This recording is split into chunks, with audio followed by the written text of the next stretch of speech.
Email weather.show@bbc.co.uk. Well, this is the Paul Hudson Weather Show on the BBC. Apparently there's going to be 3 times more turbulence in the air between now and 2050. That's according to a new study which says that passengers on flights to and from the UK will experience 180% more turbulence on transatlantic flights and 160% more turbulence over Europe. The cause? Well, rougher skies disturbed by climate change. Now, last year, you may remember, a United Airlines flight from Houston in Texas had to be diverted to Shannon Island after hitting severe turbulence. 12 people were treated in hospital. This passenger was travelling to Heathrow to visit his daughter. Without any warning at all, this turbulence happened. There were 4 dramatic drops in altitude. The plane just fell what felt like 1,000 feet, and then a split second later, it did that again, a total of 4 times. And the only warning we had was a little bit of a shudder before the first one, and then this tremendous turbulence. One of the flight attendants fell in the galley area. She cut her head, and blood was running down her arm. The guy beside me, he was with her at the time, getting a milk or something, and he tumbled and fell on the floor, and a lot of people apparently were hurt. But I'll tell you, in 30 years of flying, I've been through a little bit of turbulence, but I've never been through anything this petrifying.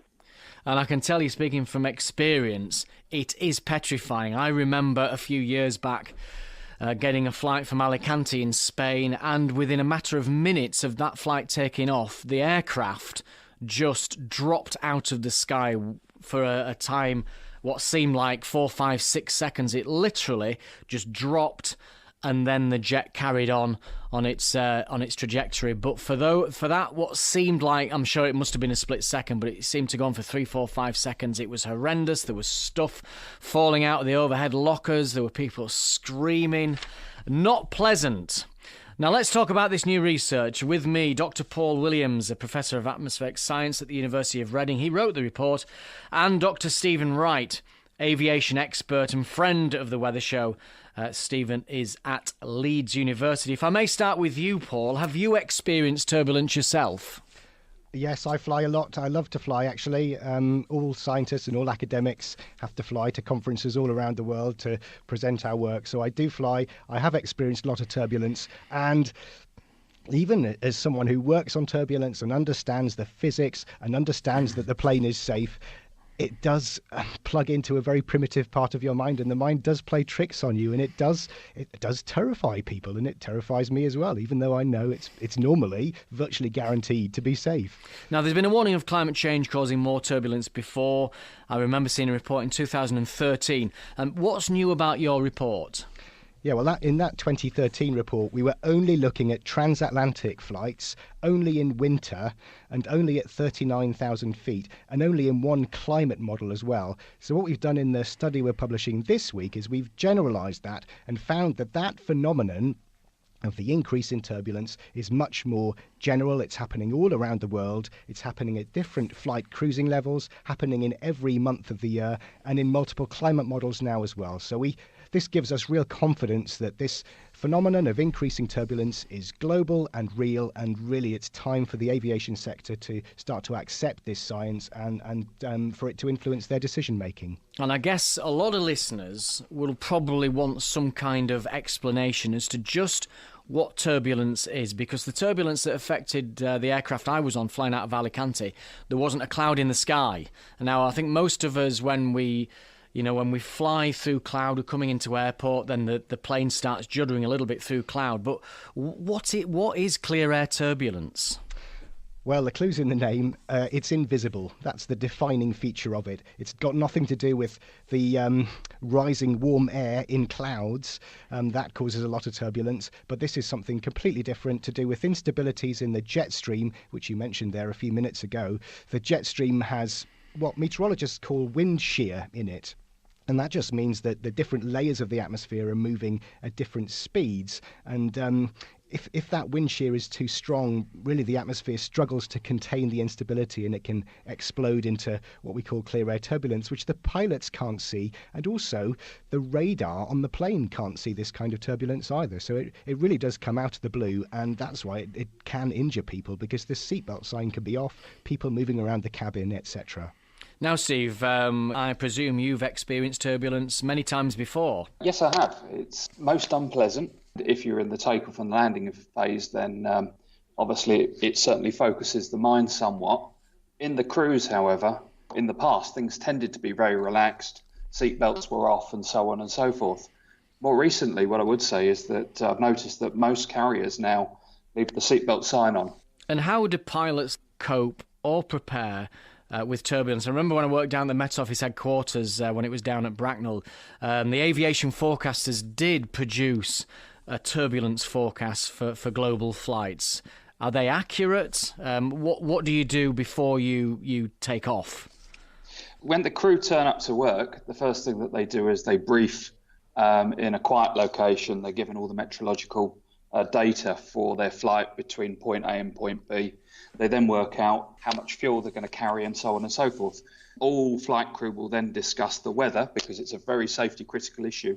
And if you can expect poor weather, then you obviously don't fly through it. This particular phenomena happens when you've got no idea it's coming and you've got no idea in flight that it's about to happen. The first thing you realise is that you can feel something significantly different because you're climbing and descending very rapidly. And when you look on the instrument, there's something called a vertical speed indicator. The needle's moved quite dramatically and it's telling you you're going up or you're going down. Unfortunately, some things do happen. And from time to time, if it's incredibly severe, the aircraft can deform because most aircraft are made of metallic type structures. So the aircraft, although bits don't fall off it, that's really good. They're very strong. When the aircraft comes and lands, an engineer will then have to go and inspect the aircraft and make sure that the aircraft hasn't bent, hasn't deformed. If it has, then it's going to be grounded. And you have to then phone up the manufacturer and then see what they say, how you're going to go about and repair it before its next flight. Well, I guess the question is, the turbulence that hit my plane coming out of Alicante, we'd only been in the air a matter of probably 1 or 2 minutes. What happens if that type of turbulence hits the aircraft 20 seconds after you've taken off? Hopefully, if you're still relatively close to the ground, if you haven't left the perimeter of the airport, the engines will still be at maximum power. Typically, after aircraft take off over the perimeter fence, usually if it's near a built-up area, there's something called noise abatement, which means that you throttle back the engines a little bit so the people living near the airport don't get too upset by the noise. Well, I wondered why that was the case. Yeah, it's all to do with making sure that people that live near the airport, that we're sensitive. Because that can be quite disconcerting. Within a couple of minutes of taking off from Leeds Bradford Airport, you hear the engines ease back and you think, what's going on here? Well, that's it. It's because lots of people live not too far from the airport. Right. I live 10 minutes away from the airport myself. So it's a way that the operators can show a little concern to the residents nearby. Having said that, in an emergency situation, safety is number one. So what the crew would do is they'd go maximum power on the engines and they would then ensure that the aircraft climbed away safely. OK, well, if you can stay there, I'll be speaking to Stephen and Paul about the prospects of flights being more bumpy in the future due to climate change. More from them very shortly. We're just going to take a break now for some Michael Bublé and It's a Beautiful Day. I don't know why you think that you could help me when you couldn't get by yourself. And I don't know who would ever want to tell the seam of someone's dream. Baby, it's fine. You said that we should just be friends while I came up with that line. And I'm sure that it's for the best. If you ever change your mind, don't hold your breath. 'Cause you may not believe that, baby, I'm relieved when you said goodbye. My whole world shined. Hey, hey, hey, it's a beautiful day and I can't stop myself from smiling. If I drink and then I'm buying, and I know there's no denying. It's a beautiful day, the sun is up, the music's playing, and if it started raining, you won't hear this boy complaining. 'Cause I'm glad that you're the one who got away. It's a beautiful day. It's my turn to fly, So girls get in line, cause I'm easy, no playing this guy like a fool. Now I'm alright. You might have had me caged before, but not tonight. And you may not believe that, baby, I'm relieved. This fire inside, it burns too bright. I don't want to say so long, I just want to say goodbye. It's a beautiful day, and I can't stop myself from smiling.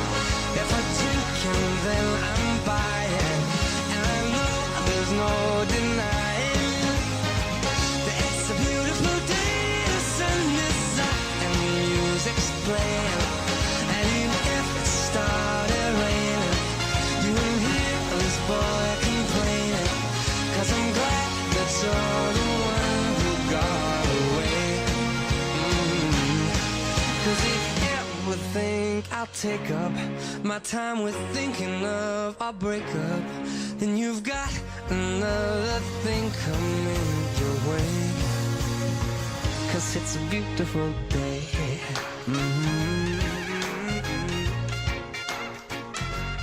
Beautiful day. Oh baby, any day that you're gone away, it's a beautiful day.